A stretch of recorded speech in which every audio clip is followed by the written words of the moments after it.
Well, hello everyone. My name is Ethan Castleberry, and you're watching Victory Talks. And today I am joined by the one and only Eli Argueta. Eli, how you doing today? Hey, what's up, man? Good to be on, man. Thanks for having me. Man, I'm glad you're here. This has been an interesting day so far, and just want to start off by telling our viewers who you are, a little bit about you, and just so we can understand where you're coming from. So go ahead and give us a little information. Like Ethan said, my name is Eli Argueta, 27 years old, originally from Houston, Texas. Been living in Bryan since 2013. My wife, she was born and raised here in Bryan. So if I wanted to marry her, she said, I'm not going to Houston. So I came down to Bryan. Probably one of the biggest and best decisions that I've ever made is to move here to Bryan. That's right. I'm so happy, so grateful to be in this community, be in this town, be at Victory Church under Pastor Keith Castleberry. Um, I I'm a second generation, as they like to say, second generation preacher. My dad's a preacher. My mom's a musician. My brother's also a musician, and I'm just thankful that God has put leaders in my life that have guided me, and so I'm just honored to be here. Thankful. I currently run a company with my father-in-law. Right. We invested in a lot of different things. He's a great man. Like I said, another great leader that God has just placed over me. I have a 2 year old. I have one 2 year old. His name's Antonio, little Tony. He is the definition of spoiled. He and if you look up in the dictionary, spoiled. My son is there probably with There he is. a Hot Wheel and a bag of chips in his hand. He's a good kid. He's so sweet, and God's just been really good to me. I'm That's happy to be awesome. here That's awesome. How long have you been married now? since 2013. 2013. Since Okay. 2013. Uh-huh. Man, time flies 2013. by so fast, and it's awesome that you're here. I myself moved back to Bryan College Station just a few years ago, and I'm so thankful we did. My wife of going on 6 years, and daughter who is 3 years old, and she's also spoiled. She might be right there beside Tony as far Yeah, when yeah, you look up the definition. So that's her. yeah, But first yeah. off, Man, go ahead. no, I was gonna say, it's just my son and my nephew, who's the same age, and your daughter. I mean, they all the kids that are at our church, they love hanging out together and just seeing them all together. I always thought, they let them hold the camera, let them have their own reality TV show. Oh my, I'm sure it'd have the best ratings if right. all of our kids. It's so neat seeing them all together grow up. Yes, yes. Well, before we get started, I just remind us we are going to be a little bit limited on time, so we're going to get right to it. And I know you brought a word from us, something that's been on your heart, and I'm excited to hear about it. But before we do, just want to remind whoever's watching this, this is a great opportunity for you to go down and find that subscribe button and Right. subscribe, make some comments, tell us what you think. And hopefully you can even share this with somebody who may need it, because I know he's got something good for us today. Eli, why don't you tell us about what's on your heart? So, I, as we were saying earlier, you and I, we're both businessmen. And I'll tell you what, we like the things to be in order. We like things. We like to make schedules. We like to write things down. I always tell people, hey, if you look at my iPhone under my notes, there's always something written down. Hmm. So I like to kind of do things consistently and the same every day. So I wake up every morning. I pray, and there's Hmm. one thing I say in my prayer every single day that doesn't change. I always start off by saying, "Hey God, thank you that last night I was able to go to work, come home, spend time with my wife, spend time with my son. So the day before, he safely brought me home. He safely brought my wife and my son home, and I was able to spend time with them under my roof, under sheltered, and just spend time with them. And I'll tell you what, yesterday in the morning, I said this. I had the same thankfulness in my heart that God loved me, had mercy on me, that He brought me home the night before. Day And after guess day, what? day after The day. night before, the day before that, He brought me home. The day before that day, He brought me home. And Yes. and sometimes we have to understand that that is enough. Hmm. That is God showing me that He is blessing my life, and whether I may think that is a small blessing, it's a blessing, and God Right. has done enough. And sometimes we think that God hasn't blessed us at all that day, but we take a step back and see that God is actually blessing us. That it may not our blessings may not be similar or look the way that other people's blessings look, but we must be satisfied with what God has given us, the small things Yes. that God has given us. Be satisfied with that, and that takes me to so there's a scripture in Job, and it found in Job 36, and this is Elihu talking to Job, and he's defending God, and he's saying, "Hey, if they listen and obey, they will be blessed with prosperity throughout their years, and all their years will oh sorry they will be blessed with prosperity through all their lives, and all their years will be pleasant." Now pleasant, another word for that is satisfied, Mm. complete. So all their lives, all their Listen years, and obey. they're going to be complete and satisfied. So if Right. we could listen and obey God, then Yes. hey, he's gonna satisfy our life. I He's believe gonna that. complete our life. And sometimes we misunderstand the blessings, and we don't take a step back and look and say, hey, I made it home tonight, my Oh wife yeah. made it home, my Right. son made it home, and this is enough. Now in the world of business, there's highs and lows, and you know that there's Right. highs and lows. Sometimes we make a buck, sometimes we lose a buck, sometimes we Yes. win big, and sometimes we lose big. But none of that matters. None of that matters if once we get home and we see that God has loved on us enough, has had enough mercy on us, that He's brought my family whole tonight at home, and I'm able to spend time with them. Because you know whether Hmm. it's so hard to believe, but not everybody gets to go home tonight.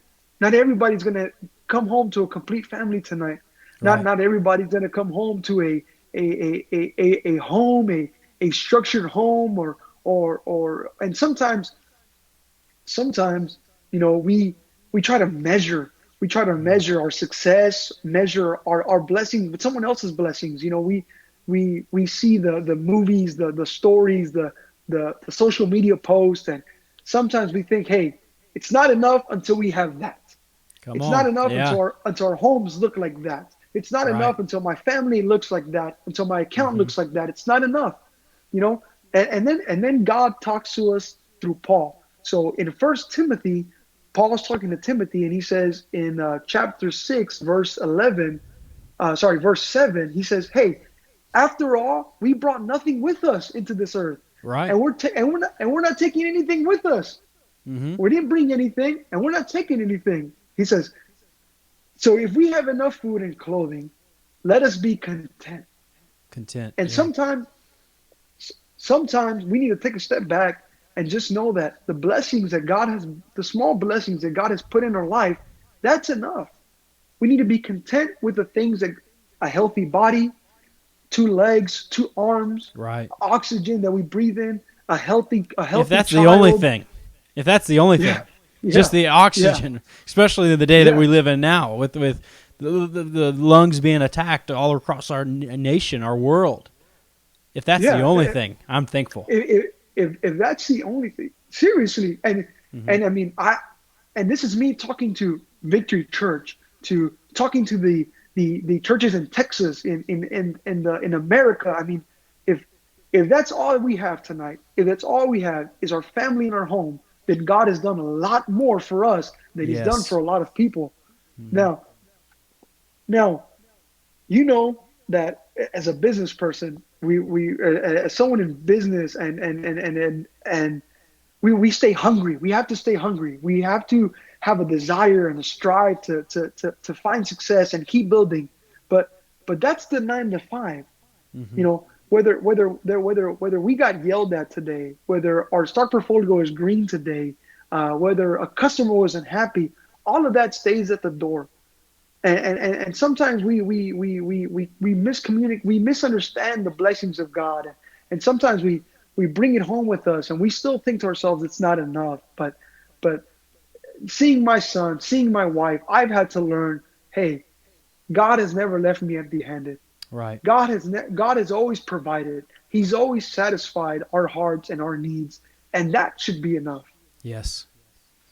I love it. Well, I appreciate you sharing that with us. This is something that hits home for me. And I remember a story, and as you talk about this, I remember a time in my life where I was driving just a terrible Honda Civic with a broken axle. Every time I'd make a left turn, it would crunch, and my wife hated it at the time. But she was my girlfriend at the time. She would get in the car, and my dash would not light up, so I had to put an LED light from the cigarette, from the charger, and bring that into my dash so I could actually see how fast I'm going. And my whole car was rigged up. It was just not great. It was cheap. I worked at a lumber yard. I was going to school at the time, and I was just trying to make it. And I remember complaining.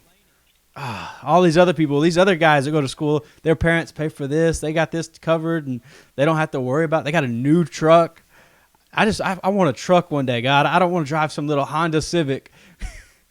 Just complaining to God. Yeah. And that's when conviction hit me. And I remember saying, and I didn't tell you this before, but God, I'm going to thank you for every little thing that I have. Yeah. And every time I find a penny on the ground, God, thank you. Every time I drive to work, thank you for this car. Even though it may not be perfect, even though it may have its issues, thank you. And that's something today, I think more than ever today, every viewer that's watching, that's something we can hold on to is, if we listen and obey, going back to Job, listen, obey, we're going to be satisfied. He's going to satisfy us step after step, day after day. Go ahead. It's so funny to me that we have this God, and we have this God who thrives in our weaknesses, in our needs, and the Bible just so clearly, and it's not complicated either. Right. If you obey God, if you obey the word of God, He's going to satisfy you. He's going to thrive in our needs. He's the one that's going to provide. And I feel like, and I didn't, like, just like you, I matured once I kind of read the scriptures. I matured when I realized, God, I have seen and done things that I never thought I'd see and do, that a lot of people don't get to see and do. You've blessed me with things that a lot of people don't get blessed with. So if this is it, if you've blessed me up to this point, then enough has been enough. Mm-hmm. And anything else, God, hey, I'm just happy to be on your team. I'm just happy to be under your wing, under your umbrella. And sometimes, we just need that. So I encourage everyone listening, take a step back. Just be happy with what you have. Be happy if you have a healthy body, if you have a family, if you have a home. Those are extras. If you have a home, if you have a vehicle, if you have a job today, those are extras. And God is just showing off in your life at this point. If you have a healthy body, if you have a job, if you have money in the bank, if you have a savings account, that's that's extra stuff that God's just doing for you. Right. So we just have to be appreciative and content with what God has done. And our relationship with Him will be our greatest blessing. Period. Yeah. We're not about the prosperity doctrine of if you just say this with faith, it's going to happen and you're going to have the fancy red Ferrari with the fancy house and all this stuff. That's not what we're about. Our relationship is more important than anything else, and we will be satisfied with Him. So if you're facing anything in your life, whoever's watching this, and you're not satisfied, I encourage you, take the time and pray. Right now, after this video is over, as soon as we're done, take the time, pray. Find yourself in the Word of God, and you're going to be satisfied. So thank you so much, Eli, for joining us today. Our guest, I know you'll be back. Is there anything you'd like to say before we end? Yeah, so I can lie. Man can lie. The scriptures don't lie. The scriptures don't change. That's right. Scriptures say, look, if we obey God, He's going to satisfy us. Yes. All right. And one, we appreciate the support. So I'm going to quickly talk to our Hispanic community. Dios nunca los ha dejado con manos vacías. Nunca los ha dejado solos. Listen, God has never left us empty-handed. Yes. If we obey, He will satisfy and complete our life. So I encourage you today, take a step back, look in the mirror, just look at the blessings that God has just accumulated in your life, and just be thankful. And once we just start talking to God and just having just a conversation with Him, it doesn't have to be, as you know, most churches are closed. It doesn't have to be in a sanctuary. It doesn't have to be, hey, if you can sit and just have a conversation with Jesus, just say, Jesus, hey, I'm thankful. Thank you That's for right. this. Thank you for that. Thank you for this. That is a great jump off point to a better relationship with Him today. That is a great conversation starter. If I didn't know you and I walked down the street, I said, hey, thank you for opening the door for me. It'd blow your mind. It'd be a good Right. icebreaker, good conversation. So if you just want to start the conversation with God today, if you haven't done so, Hmm. just start thanking Him. And Break that's the a great ice. jump off There you point. Yeah, go. break that ice. And I encourage you to do that today. Man, awesome. Thank you for the word. Thank you for sharing your heart with us today, Eli. That is such a blessing for me, and I know whoever's watching this. Thank you for watching. Thank This you. is episode Yep. number 2 of Victory Talks, and we hope that you join us next time. God bless you.